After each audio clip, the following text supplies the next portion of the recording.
Devyn Hall was highlighting biochemistry notes when the first flashbang grenade shattered her third-floor window. Glass exploded across her cramped Oxford apartment as black-clad figures repelled through the opening, their tactical gear gleaming in the afternoon sunlight. What they didn't know was that the 22-year-old linguistics student freezing behind her overturned desk had been preparing for this moment her entire life. Not for finals, for war. Because sometimes the most dangerous person in the room is the one everyone thinks is just studying. Before we continue, let us know where you're watching from. If you're enjoying this, don't miss out. Subscribe now for more. The morning of May 15th had started like any other Tuesday at Oxford University. Devyn Hall sat cross-legged on her narrow dorm bed, surrounded by textbooks, highlighters, and the organized chaos that defined her final exam preparation. Sunlight streamed through her single window, illuminating dust motes that danced above scattered notes on molecular structures and linguistic theory. Her coffee had gone cold hours ago, but she barely noticed. At first glance, Devyn appeared to be exactly what her professors and classmates expected, a dedicated but unremarkable linguistics major from Prague, Czech Republic. Standing barely 5'3" with shoulder-length auburn hair, often pulled back in a messy bun, she possessed the kind of quiet presence that made her easily overlooked in lecture halls and study groups. Her accent carried the soft edges of Central Europe, and her wardrobe consisted mainly of practical sweaters and worn jeans that suggested a student stretching every penny. But appearances, as Devyn had learned long ago, could be devastatingly deceptive. While her Oxford peers saw only another foreign exchange student grinding through finals, they missed the small details that told a different story. The way her eyes constantly scanned room entrances and exits. How she instinctively positioned herself with her back to walls during lectures. The fact that her language study materials included tactical manuals written in 6 different languages, carefully disguised among legitimate academic texts. Devyn's journey to Oxford hadn't followed the typical path of privileged academics. Raised in Prague by her grandmother after her parents died in a car accident when she was 8, she'd grown up in a household where survival meant more than just paying bills. Her grandmother, Elena Novokova, had lived through World War II and the communist occupation of Czechoslovakia. She understood that the world could change overnight, and that knowledge, the right kind of knowledge, was the only thing that couldn't be taken away. Language is power, Elena would say in Czech as they practiced together in their small apartment. But knowing how to use that power when everything falls apart, that is survival. Under Elena's guidance, Devyn hadn't just learned languages, she'd absorbed the mindset of someone who understood that peace was temporary and preparation was permanent. By age 16, she was fluent in Czech, English, Russian, German, Arabic, and Mandarin. But Elena's lessons went far beyond vocabulary and grammar. While other teenagers spent summers at camps or shopping with friends, Devyn learned how to read micro-expressions, how to detect lies, how to move silently through urban environments. Elena's language exercises included memorizing building layouts, identifying escape routes, and understanding the psychology of crisis situations. To anyone watching, they were simply a grandmother and granddaughter taking walks through Prague's historic districts. In reality, Devyn was receiving training that most intelligence operatives would envy. When the opportunity came to study at Oxford on a scholarship, Elena had encouraged her to go. She said, "You need to see how the other world works, the world where people believe safety is permanent and threats are distant. But never forget what you really are." At Oxford, Devyn had tried to embrace the role of a normal student. She attended lectures, joined study groups, and even attempted to socialize at the occasional pub gathering. But the disconnect was profound. While her classmates debated theoretical linguistic concepts, Devyn found herself analyzing the tactical implications of communication breakdowns.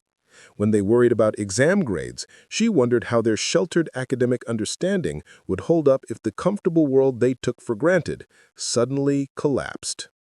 Her professors recognized her academic excellence, but couldn't quite place what made her different. Dr. Margaret Winters, her faculty advisor, had noted in her evaluation that Devyn possessed an unusual depth of practical application for theoretical concepts and demonstrated remarkable composure under academic pressure. What Dr. Winters didn't realize was that Devyn's composure came from facing pressures far more intense than any examination. The isolation was subtle but constant.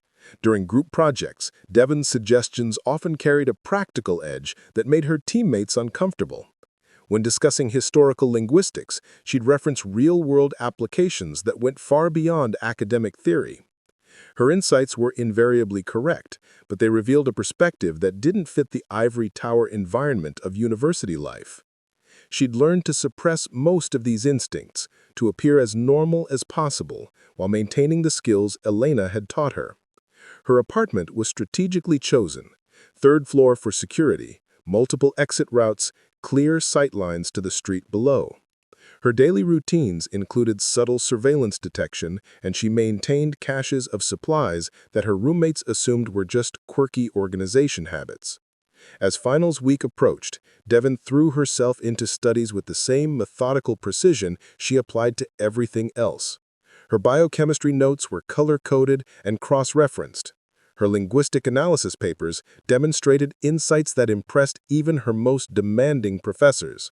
To everyone around her, she was simply another dedicated student preparing for the most important exams of her academic career. They had no idea that her real education prepared her for tests that no university could design. The weeks leading up to finals had settled into a predictable rhythm that both comforted and frustrated Devyn.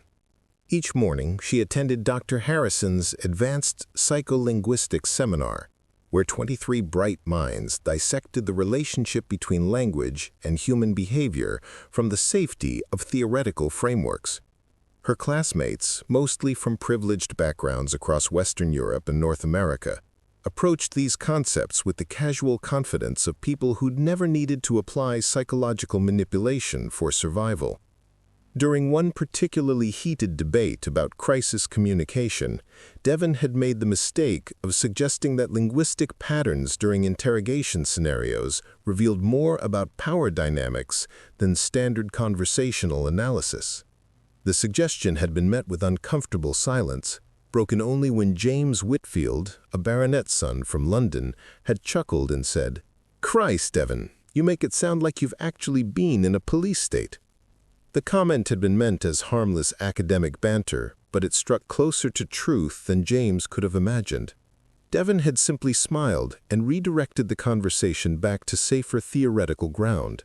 But the moment reinforced her growing understanding that her Oxford experience was built on a fundamental deception. Not just her deception of them, but their collective deception about the nature of the world itself.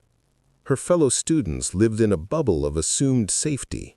They debated international conflicts as abstract concepts, discussed terrorism as a distant threat, and treated government surveillance as a theoretical concern for civil liberties classes. None of them had grown up checking for surveillance devices in their apartments or learning to identify the behavioral patterns of intelligence operatives. Their comfort with vulnerability would have terrified Elena. The disconnect became more apparent during study groups.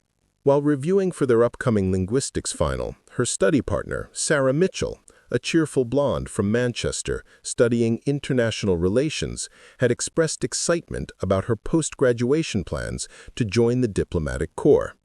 "I can't wait to use my language skills to build bridges between cultures," Sarah had gushed, highlighting passages about cross-cultural communication theory. "Imagine being able to prevent conflicts just through better understanding and dialogue." Devyn had nodded politely while thinking about the 47 different ways the same linguistic skills could be used to extract information, manipulate targets, or coordinate tactical operations. Sarah's idealism wasn't wrong, exactly, but it was dangerously incomplete. Languages weren't just tools for building bridges. They were weapons, shields, and survival mechanisms for those who understood their true power. The academic environment reinforced these illusions constantly. Professor Williams' International Security course treated intelligence operations like historical curiosities rather than ongoing realities.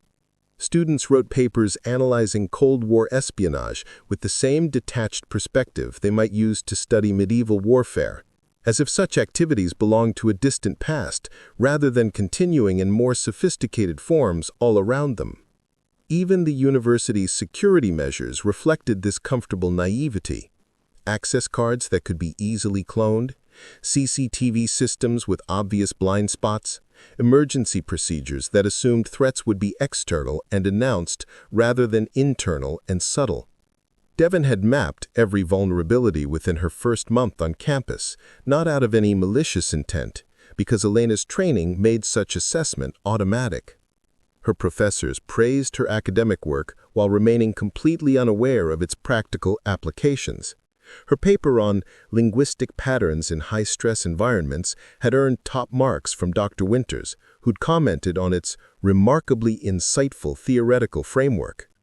What Dr. Winters hadn't realized was that Devyn's insights came from Elena's training in recognizing deception under interrogation conditions and understanding how stress affected communication patterns in real operational scenarios. The isolation of maintaining this double life had grown heavier as finals approached. While her classmates stressed about career prospects and academic performance, Devyn found herself wondering what she was really preparing for. Oxford would give her a degree, perhaps open doors to conventional careers, but it wouldn't prepare her for the kind of world Elena had trained her to navigate. The first indication that something was wrong came at 2:47 p.m. on a Tuesday that had started like any other. Devyn was deep in her biochemistry notes, highlighter in hand, when she noticed the unusual silence outside her third-floor window.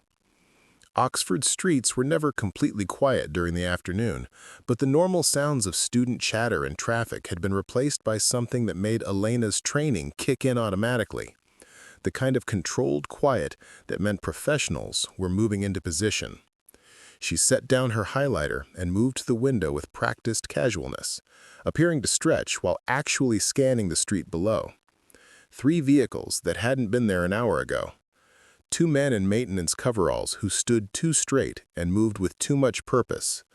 A woman reading a newspaper on the same bench for the past 20 minutes without turning a single page.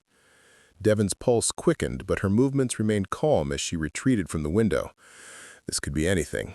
Police operation, security exercise, or simply her paranoia finally getting the better of her. But Elena's voice echoed in her memory. When you think you're being paranoid, that's when you're finally paying attention. She was reaching for her phone to text a casual message to Sarah when the power in her building cut out. The sudden silence of her laptop fan and the electric heater created a void that was immediately filled by sounds most people wouldn't notice.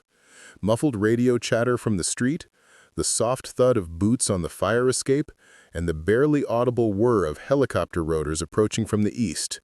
This wasn't paranoia. Devyn moved with the fluid efficiency Elena had drilled into her since childhood. Phone off and battery removed, laptop closed and unplugged. Important documents secured in the hidden compartment she'd built behind her bookshelf during her first week at Oxford. Most students use their walls for movie posters. Devyn had used hers to create emergency storage. The radio chatter grew louder, close enough now that she could make out individual words through her thin walls. Target building secured. Exits covered. Preparing for entry.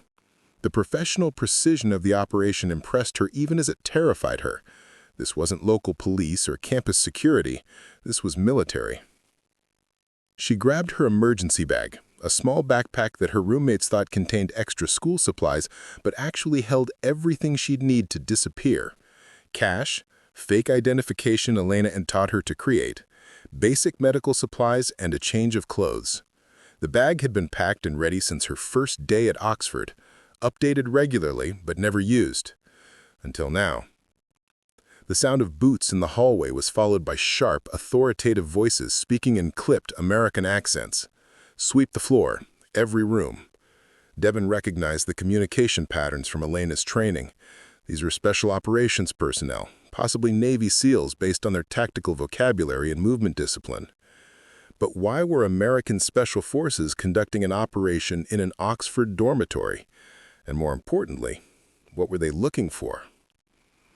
Devyn moved with the fluid efficiency Elena had drilled into her since childhood. Phone off and battery removed, laptop closed and unplugged. Important documents secured in the hidden compartment she had built behind her bookshelf during her first week at Oxford. Most students use their walls for movie posters. Devyn had used hers to create emergency storage. The radio chatter grew louder, close enough now that she could make out individual words through her thin walls. Target building secured, exits covered, preparing for entry. The professional precision of the operation impressed her even as it terrified her. This wasn't local police or campus security. This was military. She grabbed her emergency bag, a small backpack that her roommates thought contained extra school supplies, but actually held everything she'd need to disappear. Cash, fake identification Elena had taught her to create, basic medical supplies, and a change of clothes. The bag had been packed and ready since her first day at Oxford, updated regularly but never used. Until now. The sound of boots in the hallway was followed by sharp, authoritative voices speaking in clipped American accents. Sweep the floor, every room. Devyn recognized the communication patterns from Elena's training. These were special operations personnel, possibly Navy SEALs based on their tactical vocabulary and movement discipline. But why were American Special Forces conducting an operation in an Oxford dormitory? And more importantly, what were they looking for? Devyn positioned herself behind her overturned desk, using the furniture as cover while keeping her emergency bag within reach. Through her thin walls, she could hear doors being kicked open and rooms being systematically searched. Her neighbors were shouting in confusion and fear, their voices mixing with the calm, professional commands of the operators. Room clear. Next door. Negative on target. Target. They were looking for someone specific, and based on the methodical nature of their search, they had reason to believe that person was in this building. Devyn's mind raced through possibilities. Another foreign student with hidden connections, a professor with classified research, or someone using the university as cover for intelligence operations. The searches were getting closer. 2 doors down, 1 door down. The hallway fell silent for a moment, and Devyn could hear muffled conversation just outside her room. She caught fragments through her thin walls. Confirmed identity, priority target, extreme caution advised. Then came the sound she'd been dreading. Her door handle turning. When it didn't open immediately, there was a brief pause followed by the metallic scraping of lockpicks. These weren't police with a warrant. These were operators with tools and authority that transcended local law enforcement. Devyn pressed herself against the wall beside her window, calculating angles and escape routes with the cold precision Elena had taught her. The fire escape was 12 feet to her left. The neighboring building's roof was a manageable jump if she could reach it, but moving now would expose her to whoever was about to enter her room. The lock clicked open. The door swung inward slowly, revealing the barrel of an assault rifle followed by a figure in full tactical gear. Black uniform, body armor, night vision goggles pushed up on his helmet. He moved with the fluid efficiency of someone who'd done this hundreds of times before. Behind him, 2 more operators entered, their weapons sweeping the small room with practiced precision. They were looking for threats, but their body language suggested they expected to find something more specific than a random student. Room appears clear, the lead operator reported into his radio. Negative on primary target. Primary target. The words hit Devyn like ice water. They weren't here for a random operation or a security sweep. They were here for someone specific. They were here for her. "Check the closet and under the bed," the lead operator commanded, his weapon still raised as his team spread through Devyn's small room. "Intelligence indicates she's trained in concealment. Don't assume standard hiding places." The casual use of "she" confirmed Devyn's worst fear. This wasn't a case of wrong place, wrong time. This was a targeted operation, and she was the target. Her mind raced through possible explanations. Had Elena's background been uncovered? Was there something in her academic research that had triggered intelligence attention? Or had her careful observation skills finally been noticed by the wrong people? From her position, pressed against the wall beside the window, Devyn could see one operator methodically searching her desk area, examining her textbooks and notes with professional interest rather than casual destruction. He paused at her linguistics materials, flipping through pages with evident recognition of their content. "Sir," he called to the team leader, "you need to see this." The lead operator moved to the desk and examined the materials his subordinate had found. Devyn's carefully organized language study materials suddenly looked different through the lens of suspicion. Multiple foreign languages, detailed cultural analysis, psychological profiling techniques disguised as academic research. "This is more sophisticated than university coursework," the lead team leader muttered, photographing several pages with a small digital camera. "Cross-reference these with the profile. How many linguistics students maintain detailed dossiers on communication patterns during crisis situations?" Another operator emerged from searching her closet, holding several items that made Devyn's heart sink. Her emergency cash stash, carefully hidden behind loose baseboard. The fake identification Elena had taught her to create, disguised as expired student cards from previous universities. Most damaging of all, a small notebook containing detailed observations about campus security vulnerabilities written in a mixture of Czech and coded notation that would look extremely suspicious to anyone with intelligence training. "Well, well," the lead team leader said, examining the notebook. "Someone's been doing their homework. This level of operational awareness doesn't develop overnight." Through her radio earpiece, Devyn could hear Elena's voice from countless training sessions. "If you're discovered, you have 3 options: fight, flight, or misdirection. Choose based on the situation, not emotion." Fighting 3 armed operators in a confined space was suicide. Flight would require getting past them to reach the window or door. That left misdirection. But misdirection required understanding what they believed about her, and right now, she was operating blind.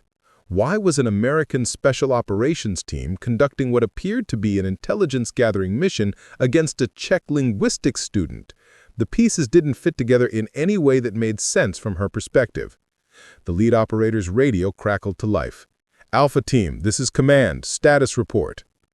He responded, "Target location confirmed, but subject is not present. However, we've recovered materials suggesting extensive operational preparation.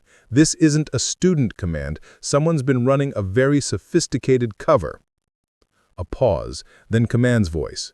"Maintain position. Subject may return. She's too valuable to lose track of now."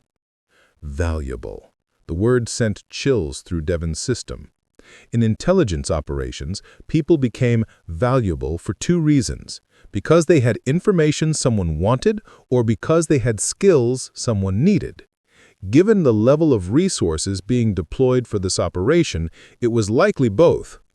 One of the operators moved toward the window area, forcing Devyn to remain perfectly still as he passed within arm's reach of her hiding position. His movement was casual, but professional, checking sightlines and escape routes rather than searching for a hidden person. They still believed she was elsewhere. "Sir," another operator called near her bed, "take a look at this." He'd found her backup laptop, hidden in a modified textbook that Elena had taught her to create. The device contained her real research, not just academic papers, but detailed analysis of communication patterns in intelligence operations, psychological profiles of her professors and classmates, and most damaging of all, encrypted files containing Elena's training materials translated into academic-sounding language. The lead operator powered on the device and scrolled through several documents, his expression growing more serious with each document he examined. "Command, you need to escalate this. We're not dealing with a student who stumbled onto something classified. This is someone with extensive intelligence training operating under academic cover." "Copy that, Alpha Team. New instructions. Subject is now classified as a high-value intelligence asset. Capture is the priority. Lethal force authorized if she poses a threat to operational security." As the operators continued documenting her room, Devyn's mind raced through the chain of events that had led to this moment. Elena's training hadn't been just about general preparedness. It had been specific, targeted, and far more sophisticated than she'd ever fully understood. The linguistic skills, the cultural analysis, the psychological profiling techniques, these weren't just survival tools, they were intelligence capabilities. A fragmented memory surfaced from her childhood in Prague, Elena receiving late-night visitors who spoke in hushed tones and left before dawn. Phone conversations conducted in multiple languages, always ending abruptly when Devyn entered the room. The way Elena's eyes would track movement on the street below their apartment, cataloging faces and noting patterns with the automatic precision of someone who'd done it professionally. Elena hadn't just lived through World War II and the communist occupation. She'd been part of the resistance. And later, based on skills that were far too refined for a civilian, she'd likely worked in intelligence operations during the Cold War era. The realization hit Devyn like ice water. She hadn't been raised by an overprotective grandmother. She'd been trained by a former intelligence operative who'd recognized something in her granddaughter and decided to prepare her for a world where such skills might be necessary. But that raised an even more terrifying question. If Elena had been intelligence, and if these operators knew enough about Devyn's capabilities to mount this kind of operation, then someone had been watching her family for a very long time. "Alpha Team, this is Command," the radio crackled again. "Be advised, subject's grandmother was Elena Novikova, confirmed Czech intelligence operative during Cold War period. She was suspected of maintaining contact with former assets after supposed retirement. Subject may have inherited more than just language skills." There it was. The truth Elena had never directly told her, but had prepared her to understand when the time came. Elena hadn't just been teaching survival skills. She'd been passing on operational techniques developed over decades of intelligence work. Every language exercise had been tradecraft training. Every cultural lesson had been operational security education. The team leader processed this information with visible concern. "Command, this changes threat assessment significantly. If subject received training from Elena Novikova, we're dealing with someone who's been prepared for exactly this kind of situation since childhood." Confirmed, Alpha Team. Novikova was considered one of the most effective operatives of her generation. Assumed subject is highly trained and extremely dangerous despite apparent academic cover. One of the operators examining her laptop looked up sharply. "Sir, I'm finding encrypted files here that shouldn't exist on a student's personal computer. This encryption is military grade, and the file structure suggests operational compartmentalization." Devyn's stomach dropped. Elena had insisted on teaching her digital security, claiming it was necessary for protecting academic research from theft. But the techniques had been far more sophisticated than anything required for university work. Elena had been teaching her to hide intelligence materials in plain sight. The laptop contained Elena's complete training archive, disguised as linguistic research, but actually containing decades of intelligence techniques, asset management protocols, and operational security procedures. If these operators accessed those files, they'd have proof that Devyn had been raised as a potential intelligence asset from childhood. "Can you crack the encryption?" the team leader asked. "Not in the field. We'll need to take the hardware back to base for proper analysis. But based on the sophistication of the security measures, this isn't someone playing at being a spy. This is professional-level operational security." The radio crackled again. "Alpha Team, new intelligence suggests subject may not be operating alone. Elena Novikova had a network of former assets who remained active after supposed retirement. Subject may be part of a larger intelligence operation using academic institutions as cover." A larger operation. Devyn's mind reeled as she considered the implications. Had Elena been part of a network of former intelligence operatives who'd continued working after the Cold War officially ended? Were there others like Elena, training family members and maintaining capabilities that governments assumed had been dismantled decades ago? The possibility explains so much. Elena's insistence on maintaining capabilities that seemed excessive for civilian life. her detailed knowledge of current geopolitical situations despite supposed retirement, and most importantly, her certainty that Devyn would eventually need these skills. "Sir," one of the operators said, examining documents from her desk, "her academic work focuses heavily on Eastern European linguistic patterns and communication methods used in high-stress environments. If she's using university resources to study intelligence-related subjects, she could be gathering information for foreign assets." The team leader nodded grimly. "Package everything. We need a complete analysis of her academic work, personal communications, and social connections. If she's part of a larger operation, we need to identify the entire network." Foreign assets, network operations, intelligence gathering under academic cover. In the span of an hour, Devyn had gone from Oxford student to suspected foreign spy. The identity Elena had helped her build was crumbling, revealing the operational foundation underneath. But Elena had prepared her for this moment too. Hidden beneath the academic cover was everything she'd need to disappear, survive, and potentially fight back. The question was whether she'd have the chance to use it. The operator's systematic documentation of her room was nearly complete when Devyn heard what she'd been waiting for. The subtle change in radio chatter that indicated a shift in operational priorities. Command was coordinating with other teams, discussing expanded search parameters and additional resources. They were escalating beyond her small dormitory room. "Alpha Team, expand search to adjacent buildings," Command ordered. "We have possible sightings of subject on campus. Maintain security at current location, but prepare for mobile operations." This was the moment Elena had prepared her for, though never in such explicit terms. The moment when an operation became fluid, when rigid procedures had to adapt to changing circumstances, creating brief windows of opportunity for those prepared to exploit them. Two of the three operators moved toward the door, leaving only the team leader to maintain security at her room. As they discussed coordination with other teams, their attention shifted from immediate area security to broader operational concerns.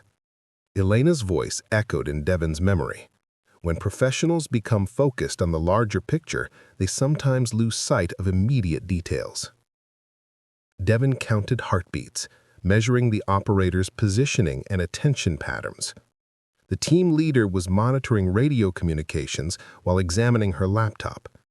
His weapon was lowered, his stance relaxed enough to indicate that he was focused on intelligence gathering rather than immediate threat assessment. She had perhaps 30 seconds before the other operators returned or before someone realized that their systematic search had missed the most obvious hiding place, the space immediately beside the window they'd used to observe the street. Elena's training kicked in with crystalline clarity. Movement had to be silent, decisive, and completely committed. There was no room for hesitation or second-guessing. Either she acted now with everything Elena had taught her, or she became a prisoner of people who believed she was a foreign intelligence operative. Devyn moved. Her first step was silent, weight distributed across the balls of her feet in the manner Elena had drilled into her through countless repetitions. The team leader's attention was still focused on the laptop screen, his radio earpiece carrying updates from other teams searching the campus. The window latch opened without sound. She tested it dozens of times during her months at Oxford, never knowing why she felt compelled to ensure it could be opened quickly and quietly. Elena's paranoia had become her preparation. The fire escape was exactly where she'd mapped it during her first week in the building. 3 feet to the left of her window, accessible with a careful step across the narrow ledge that ran along the building's exterior. The same ledge her roommates had always said was too dangerous to use even for retrieving laundry blown by the wind. Devyn slipped through the window with the fluid silence of someone who'd practiced similar movements hundreds of times in Elena's small Prague apartment. The afternoon air hit her face as she pressed herself against the building's exterior wall, using the window frame to mask her silhouette from anyone observing from the street below. Inside her room, the team leader's radio crackled with updates. Subject confirmed on South Campus. Negative contact at library. Expanding search radius. They were looking for her in all the places a panicked student would run. They weren't looking for someone with the training to exploit the operational gaps in their own security procedures. The fire escape led to the building's roof, which connected to an adjacent structure through a maintenance bridge that most students didn't know existed. Elena had taught her to always map multiple exit routes from any position, and Oxford's historic architecture provided options that modern security planning often overlooked. As she moved upward, staying low and keeping the building's architectural features between herself and potential observers, she could hear the continued radio chatter from below. The operation was expanding, but it was also becoming less focused. More teams meant more communication requirements, more coordination challenges, and more opportunities for someone with the right training to slip through the gaps. The roof access was exactly as she'd mapped it, a maintenance door that led to a utility area connecting multiple buildings.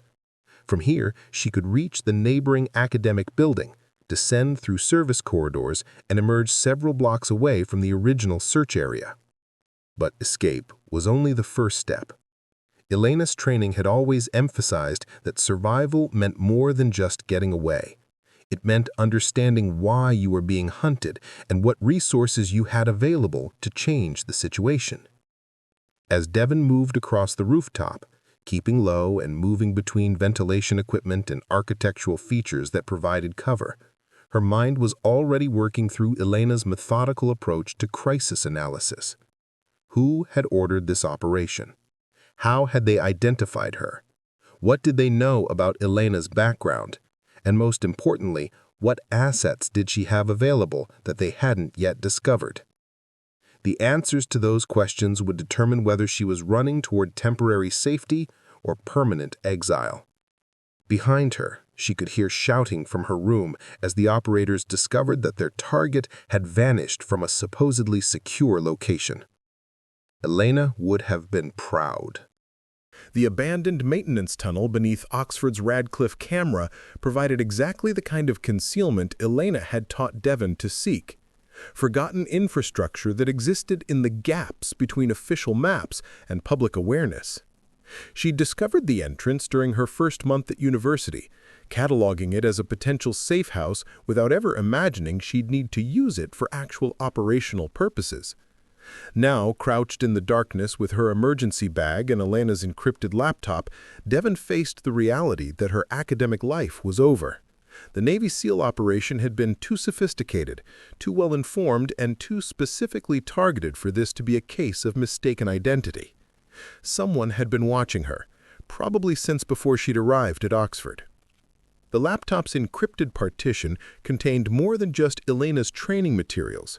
As Devyn navigated through carefully hidden directories, she discovered communication protocols, contact procedures, and most importantly, emergency activation codes for a network she'd never known existed. Elena's file structure was meticulous. Asset profiles organized by geographic location, secure communication methods updated as recently as 3 months ago, and operational procedures for scenarios that included academic cover blown and immediate extraction required. This wasn't the archive of a retired intelligence operative. This was the active command structure of an ongoing operation. One file made Devyn's hands tremble as she read, Asset Development, Granddaughter. Elena hadn't just been training her for general preparedness. She'd been developing her as a potential intelligence asset, documenting her progress, capabilities, and psychological profile with the clinical precision of a case officer managing a long-term recruitment. But the most shocking discovery was a communication log showing regular contact between Elena and operatives across Europe and North America. Former Czech intelligence officers, retired KGB assets, ex-Stasi personnel, all supposedly disbanded after the Cold War ended, all secretly maintaining operational capabilities through family members and protégés. Devyn activated the emergency communication protocol Elena had embedded in the laptop's firmware. Within minutes, her screen displayed incoming messages from locations across 3 continents. Novikova asset compromised. Confirm status. Prague base indicates hostile surveillance increased. Academic covers under review. Implement Phoenix protocols. Phoenix protocols. Elena had mentioned them once during what Devyn had assumed was one of her grandmother's rambling stories about the old days. Procedures for completely abandoning compromised identities and activating backup cover stories, resources, and support networks. A new message appeared, this one with authentication codes that proved it came from Elena herself. Little bird, your nest is burned. Fly to Sanctuary 7. Trust only verified contacts. The network remembers its own. Sanctuary 7. Devyn cross-referenced Elena's coded maps and found coordinates for a location in the Scottish Highlands, a safe house maintained by former intelligence operatives for exactly this kind of emergency. But reaching Scotland meant crossing a country where American special forces were actively hunting her, using resources and authority that civilian law enforcement couldn't match. The laptop's communication system continued updating with intelligence from across Elena's network. The operation against Devyn was not isolated.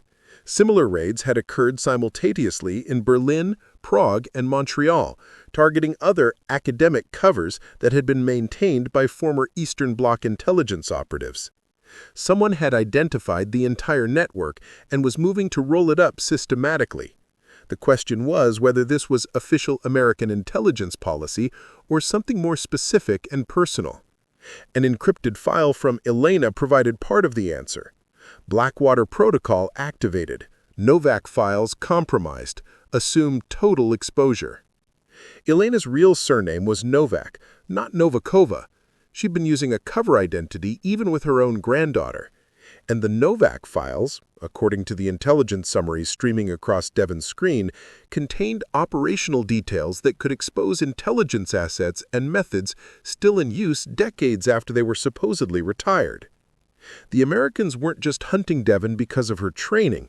They were hunting her because Elena's archives contained enough information to unravel intelligence operations that were still active, still protecting assets, and still conducting missions that officially didn't exist.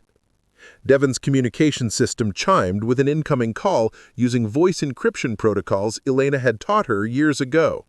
The voice that emerged from the speakers carried a slight German accent and the authority of someone accustomed to command. Novikova asset, this is Wagner base. Confirm your operational status and current location.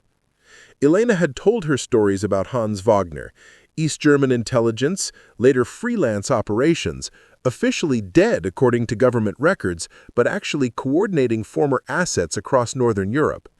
If he was making direct contact, the situation had escalated beyond anything Elena had prepared her for. Novikova asset, this is Littlebird.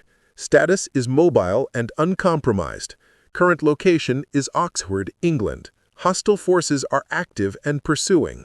Wagner Base's extraction plan was elegant in its simplicity and terrifying in its implications. Devyn would be moved through a network of safe houses maintained by former intelligence operatives, each one a stepping stone toward Scotland and eventual disappearance from official records. But accepting the network's help meant acknowledging that Elena's training had been preparation for this exact moment, the moment when Devyn stopped being a university student and became a professional intelligence asset. The first extraction point was a bookshop in Oxford's covered market, operated by someone Elena's files identified as Professor Emeritus Margaret Holbrook, former MI6 liaison, asset designation Bookworm. The woman Devyn had occasionally seen browsing academic journals at the university library was actually a retired intelligence officer maintaining a cover identity as a harmless academic bookworm. Reaching the market required crossing Oxford's central district while American Special Forces expanded their search operation. But Elena's training included urban movement techniques that most military operators never learned, methods developed for moving through occupied territories where detection meant death. Devyn moved through Oxford's ancient college grounds, using maintenance tunnels, service corridors, and architectural features that had existed long before modern security planning. The university's medieval layout, designed for defense against earthly enemies, provided unexpected advantages against contemporary surveillance technology. Her progress was tracked through the network's communication system, with former operatives across the city providing real-time intelligence about American positions and search patterns. Elena's network wasn't just hiding in academia. They were actively monitoring and, when necessary, misdirecting official intelligence operations. "Little bird, this is Watchtower," came a voice through her encrypted earpiece. "Two hostile vehicles moving toward your position from the east. Recommend route adjustment through Christchurch Crowns." Watchtower's intelligence proved accurate. As Devyn altered her route, she caught sight of military vehicles positioning themselves to seal off her original path. The network's surveillance capabilities were impressive enough to track American Special Forces operations in real time while remaining undetected themselves. The bookshop appeared exactly as Elena's files had indicated, a small, cluttered space filled with academic texts and operated by a woman whose grandmother appearance masked the alert intelligence of someone who'd spent decades in operational environments. Margaret Holbrook recognized Devyn immediately, despite never having met her before. "Elena's granddaughter," Holbrook said without preamble, locking the shop door and activating a security system that was far more sophisticated than any bookshop required. "You have her eyes, and from what I hear, her talent for finding trouble." "I didn't find trouble," Devyn replied, settling into a chair that provided clear sight lines to both the shop's entrances and exits. "Same thing, dear. Elena always said you'd inherited her gift for being in the wrong place at exactly the right time." Holbrook moved to a hidden panel behind her desk, revealing communication equipment that belonged in an embassy rather than a bookshop. "The Americans are being very thorough. 3 teams, full technical support, authorization from the highest levels. Someone wants Elena's files very badly." Holbrook's intelligence briefing revealed the scope of the operation against Elena's network. The raids weren't just about compromised academic covers. They were about Elena's archives, which contained detailed records of intelligence operations that officially never happened. Operations that, if exposed, would embarrass governments and endanger assets who are still active under different identities. Elena kept meticulous records, Holbrook explained, monitoring radio intercepts of American communications. Every mission, every contact, every favor traded and debt owed over 40 years of intelligence work. Those files are a roadmap to operations that are still classified at the highest levels. The laptop in Devyn's emergency bag contained copies of those archives, encrypted and hidden, but recoverable by anyone with sufficient technical resources and motivation. Carrying Elena's files made her more than just a trained asset. It made her a walking intelligence disaster that could expose decades of covert operations. The Americans can't let you disappear with that information, but they also can't acknowledge that the operations in Elena's files ever existed. That creates interesting opportunities for negotiation. Negotiation. The word carried implications that made Devyn's training kick in with cold clarity. Elena's network wasn't just planning to hide her, they were planning to use her as leverage against the intelligence agencies hunting her. The Americans found the bookshop 47 minutes after Devyn's arrival, but by then, Margaret Holbrook had activated protocols that transformed the seemingly harmless academic space into something resembling a miniature command center. Hidden cameras provided surveillance of approaching teams, signal jammers blocked their communications, and escape routes had been prepared through Oxford's underground infrastructure. "They're being very polite," Holbrook observed, watching feeds from multiple angles as American operatives position themselves around the market. "No forced entry yet. They know we're here, but they're following diplomatic protocols rather than military ones." The shift in approach suggested that Wagner Base's preliminary negotiations had achieved something significant. The Americans were treating this as an intelligence matter rather than a counter-terrorism operation, which meant they were prepared to discuss terms rather than simply eliminate threats. Devyn's encrypted communication system displayed a message from Elena herself. "Little bird, the nest has protection. Hawks circle but cannot strike. Trust the network." Elena was safe, probably in one of the Czech safe houses that had been maintained since the Cold War, and apparently had enough leverage to force negotiations with American intelligence. "Time to see what you're really worth," Holbrook said, activating a communication channel that connected directly to the American team leader. The conversation that followed would have been impossible in any official capacity, but intelligence operations often required discussions that governments couldn't acknowledge. "This is Professor Holbrook," she said into the secure microphone. "I understand you're looking for someone who's currently under the protection of British academic immunity." The American response was immediate and professional. "Professor Holbrook, we're conducting a lawful intelligence operation with full coordination with British authorities. We have no interest in violating academic immunity, but we do need to recover classified materials that were illegally obtained." Classified materials that officially don't exist. Rather difficult to claim theft of documents that never officially created, isn't it? The pause that followed suggested the Americans were consulting with higher authority. When the team leader responded, his tone carried the careful precision of someone delivering prepared talking points. "We're prepared to discuss mutually beneficial arrangements for resolving this situation without unnecessary complications." Translation: they wanted to negotiate rather than risk Elena's files becoming public. Devyn's value had shifted from target to negotiating asset, exactly as Wagner Base had predicted. Holbrook's response established the network's position with diplomatic clarity. "We are prepared to discuss arrangements that recognize the historical nature of certain materials, while ensuring the continued safety and anonymity of all parties involved." Translation: Elena's network would keep quiet about historical operations in exchange for immunity and the right to disappear permanently from official attention. The negotiation continued through carefully coded language that acknowledged realities no government could officially admit.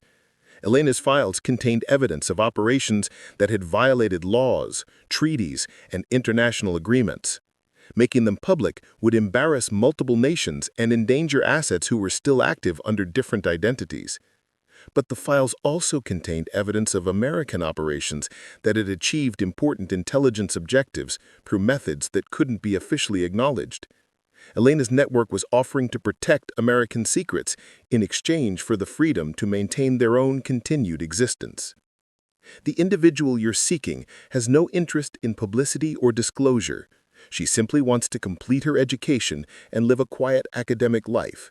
Surely that's a reasonable accommodation for someone whose family has provided valuable services over many years." 6 weeks later, Devyn Hall stood in a lecture hall at the University of Edinburgh, delivering a presentation on crisis communication patterns in multilingual environments to a room of graduate students who had no idea they were receiving insights derived from actual intelligence operations. Her academic career had resumed, but under circumstances that would have seemed impossible during her Oxford days. The fellowship that had brought her to Edinburgh was real, funded through a foundation that officially supported international academic exchange, but actually provided cover for former intelligence assets who needed legitimate identities. Her new advisor, Dr. James MacLeod, was a respected linguistics professor who also happened to be a former British intelligence officer maintaining connections to the network Elena had introduced her to. The transition had been seamless on paper, but psychologically complex. Devyn was officially a transfer student, whose previous university records showed excellent academic performance with no indication of the dramatic circumstances that had ended her Oxford enrollment. The American operation had been classified, the British authorities had maintained diplomatic silence, and Elena's network had demonstrated the kind of institutional influence that could rewrite official records when necessary. Her new academic focus reflected the practical knowledge she'd gained from Elena's training. While her fellow students approached linguistics as theoretical study, Devyn's research combined academic rigor with practical applications that her professors found remarkably sophisticated for someone her age. "Ms. Hall," Dr. McLeod said after her presentation, "your insights in distress-induced communication patterns are unusually detailed. Have you had practical experience in high-pressure linguistic environments?" "My grandmother immigrated from Prague after the Cold War," Devyn replied, using the cover story the network had developed. "Growing up with someone who had lived through political upheaval provided perspectives that aren't always covered in academic literature." It was true enough to be convincing, while omitting the operational details that remained classified at levels her fellow students couldn't imagine. Elena's background as a political refugee was a matter of public record. Her career as an intelligence operative was not. The academic environment at Edinburgh felt different from Oxford in ways that had nothing to do with the quality of education or the dedication of faculty. Here, Devyn's sophisticated understanding of communication psychology was viewed as an asset rather than an anomaly. Her insights were welcomed rather than dismissed, and her suggestions for practical applications were encouraged rather than considered inappropriate for academic study. Part of this acceptance came from careful placement within a program that valued real-world applications of linguistic theory. But part of it came from the subtle influence of network members who ensured that Devyn's capabilities would be recognized and developed rather than suppressed. Dr. McLeod represented the kind of academic who understood that some knowledge came from experience rather than textbooks. His own background in intelligence work had taught him to recognize practical expertise disguised as theoretical insight, and his position within the university provided protection for students whose backgrounds might be more complex than their official records suggested. "The research opportunities here are quite extensive," McLeod had explained during their first meeting. "We have connections to institutions across Europe, and our graduate program encourages fieldwork that combines linguistic theory with practical applications. Students with your background often find such opportunities particularly valuable." The coded language was clear to anyone with Elena's training. Edinburgh provided legitimate academic credentials while maintaining connections to intelligence networks that could utilize her skills for purposes that officially didn't exist. Elena herself had relocated to a cottage in the Scottish Highlands, officially retired from all activities except maintaining a small garden and corresponding with former colleagues about historical research. In reality, she continued coordinating network activities from a location that provided both security and plausible cover for her continued communications with assets across Europe. 2 years after the Navy SEALs had crashed through her Oxford window, Devyn Hall stood before the European Council on International Security, delivering a briefing that would officially never appear in any government records.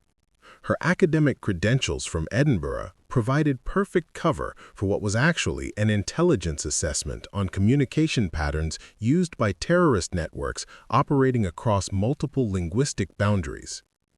The transformation had been gradual but profound. What had begun as Elena's survival training had evolved into legitimate expertise that served both academic and operational purposes. Devyn's research on crisis communication patterns was being cited in linguistics journals while simultaneously informing counterintelligence operations across 3 continents. Dr. McLeod watched from the audience with the satisfaction of someone who'd recognized potential and helped it flourish. Under his guidance, Devyn had published papers that advanced linguistic theory while providing practical applications that intelligence agencies found invaluable. Her work on stress-induced language degradation in multicultural environments had become required reading at both universities and intelligence training facilities. The European Council session was officially an academic symposium on international communication challenges. In reality, it was a briefing for intelligence officials from 12 nations who needed to understand how terrorist groups exploited linguistic confusion to coordinate attacks across cultural boundaries. Traditional intelligence gathering focuses on intercepting communications, Devyn explained to the assembled officials. But my research suggests that analyzing language degradation patterns under stress provides more accurate threat assessment than simply monitoring content. Her presentation included case studies that demonstrated how Elena's network had identified potential security threats by recognizing communication patterns that indicated operational stress among suspected terrorist cells. The work was groundbreaking, not because it was entirely new, but because it combined academic rigor with practical experience that most researchers lacked. The questions that followed revealed the international scope of interest in her work. Representatives from German intelligence wanted to know about applications in detecting sleeper cell activation. French officials inquired about using her methods to identify radicalization patterns in immigrant communities. American observers asked about applications in cyberterrorism detection. Each question was answered with academic precision while carefully avoiding operational details that remained classified. Devyn had learned to navigate the boundary between public research and sensitive applications, sharing knowledge that advanced both academic understanding and practical security while protecting methods that could be compromised if fully disclosed. After the formal session, she was approached by Dr. Sarah Chen, a linguistics professor from Cambridge whose academic work masked her role as a talent scout for British intelligence. The conversation that followed would have seemed like routine academic networking to any observer, but the coded language was clear to anyone with Elena's training. Your research applications are quite impressive. Have you considered opportunities for fieldwork that might provide access to more diverse linguistic environments? Translation. British intelligence was offering operational assignments that would use her skills in real-world situations while maintaining her academic cover. Fieldwork opportunities are always valuable, though I find that the most interesting applications often emerge from collaborative research with experienced practitioners. Translation. She was interested in operational work provided it included appropriate support and protection from the network Elena had introduced her to. The conversation continued through carefully neutral language that established mutual interest while avoiding commitments that could be monitored or recorded. By the end of their discussion, Devyn had been invited to contribute to a research initiative that would take her to locations where linguistic analysis could provide insights into security challenges that conventional intelligence methods couldn't address. Elena's weekly calls had evolved into strategic planning sessions disguised as family conversations. Her grandmother's advice now included operational guidance that helped Devyn navigate opportunities while maintaining the security protocols that had kept Elena's network intact for decades. Academic credentials open doors that operational training alone cannot access, Elena observed during one such call. But remember that knowledge is most valuable when it serves purposes larger than personal advancement. The purposes Elena referenced had become clearer as Devyn's work attracted international attention. Her research was contributing to security operations that prevented terrorist attacks, identified human trafficking networks, and disrupted organized crime operations that exploited linguistic and cultural confusion to avoid detection. The work felt like a natural evolution of Elena's training. Instead of preparing for theoretical threats that might never materialize, Devyn was using her capabilities to address real challenges that affected millions of people. Her academic research provided legitimate credentials, while her practical applications served humanitarian purposes that transcended national boundaries. 5 years after Navy SEALs had crashed through her window, Dr. Devyn Hall stood before a new class of graduate students at Edinburgh University, beginning a lecture series that would shape the next generation of linguistic researchers. And, though none of them knew it, potential intelligence assets who might someday serve purposes their academic training would never explicitly acknowledge. Crisis communication, she began, reveals more about human nature than any other form of linguistic expression. When people are under extreme stress, language becomes pure function rather than cultural performance. Understanding these patterns provides insights that extend far beyond academic theory. Her students furiously took notes, unaware that their professor's expertise came from operational experience that included preventing terrorist attacks, disrupting criminal networks, and coordinating with intelligence agencies across 3 continents. To them, she was simply Dr. Hall, the brilliant young academic who'd revolutionized crisis linguistics through research that combined theoretical sophistication with practical applications. Elena sat in the back row of the lecture hall, officially auditing courses as part of the university's lifelong learning program, but actually observing how her granddaughter had transformed Elena's survival training into legitimate academic expertise. At 78, Elena remained sharp enough to appreciate the elegant way Devyn had solved the problem of being overprepared for academic life by creating academic frameworks sophisticated enough to match her operational capabilities. After the lecture, 3 students approached with questions that revealed unusual sophistication in understanding practical applications of crisis communication theory. Devyn recognized the signs immediately. These were likely recruits being evaluated by the network for potential development as assets. "Professor Hall," asked Maria Santos, a linguistics graduate student from Madrid, whose academic record showed exactly the kind of excellence that masked preparation for purposes beyond university study. "Your research suggests that stress-induced communication patterns can predict behavior before conscious decision-making occurs. Have you considered applications in conflict prevention?" The question was phrased with the careful precision of someone who'd been coached to identify academic covers for operational interests. Devyn's response would determine whether Maria was simply an intellectually curious student or a potential recruit being tested for network compatibility. "Conflict prevention requires understanding motivation before it translates into action," Devyn replied, using language that acknowledged operational applications without explicitly confirming them. Academic research provides frameworks for such understanding, though practical applications often require collaborative relationships with experienced practitioners. Maria's follow-up questions confirmed what Devyn had suspected. She was being evaluated by the network, probably by Elena herself, for potential development as an intelligence asset. The conversation that followed established mutual interest while maintaining the academic cover that protected everyone involved. Similar conversations occurred regularly in Devyn's classes. Elena's network had recognized that universities provided ideal recruitment environments for developing the kind of sophisticated intelligence assets that modern security challenges required.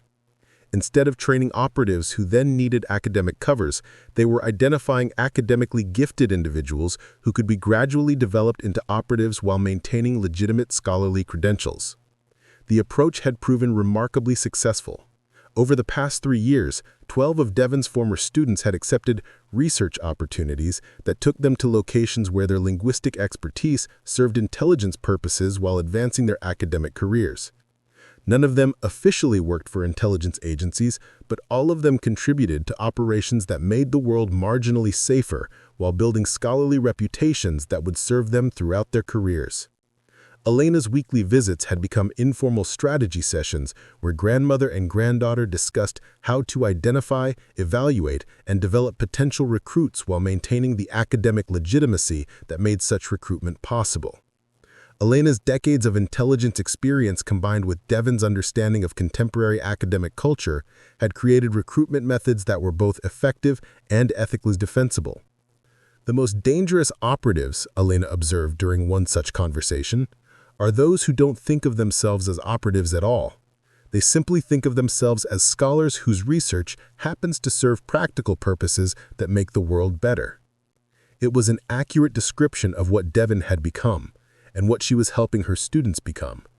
Not spies in the traditional sense, but academics whose expertise served purposes that transcended university boundaries while maintaining scholarly integrity that made their work valuable in both academic and operational contexts. As Devyn prepared for her next lecture on advanced applications of crisis communication theory, she reflected on the journey that had begun with Elena's childhood training and continued through Oxford's crisis, Edinburgh's development, and her current role as both academic and operational asset. Elena's training had taught her to survive in a dangerous world. The network had taught her to thrive in it. But her greatest achievement was learning to prepare others for both challenges while maintaining the academic legitimacy that made such preparation possible. Sometimes the most important lessons were learned when Navy SEALs crashed through your window. But the most valuable lessons were those you could pass on to others who might someday need them. The legacy Elena had created would continue through students who thought they were simply studying linguistics while actually preparing for purposes they couldn't yet imagine. Up next, you've got 2 more standout stories right on your screen. If this one hit the mark, you won't want to pass these up. Just click and check them out. And don't forget to subscribe and turn on the notification bell so you don't miss any upload from us.